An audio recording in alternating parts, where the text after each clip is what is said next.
اعوذ باللہ من الشیطان الرجیم پناہ مانگتا ہوں میں اللہ کی شیطان مردود سے۔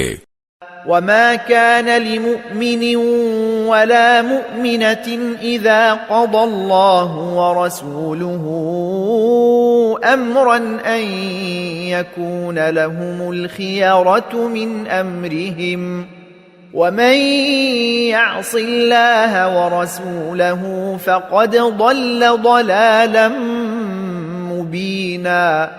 اور جب اللہ اور اس کا رسول کسی بات کا حتمی فیصلہ کر دیں تو نہ کسی مومن مرد کے لیے یہ گنجائش ہے نہ کسی مومن عورت کے لیے کہ ان کو اپنے معاملے میں کوئی اختیار باقی رہے، اور جس کسی نے اللہ اور اس کے رسول کی نافرمانی کی وہ کھلی گمراہی میں پڑ گیا۔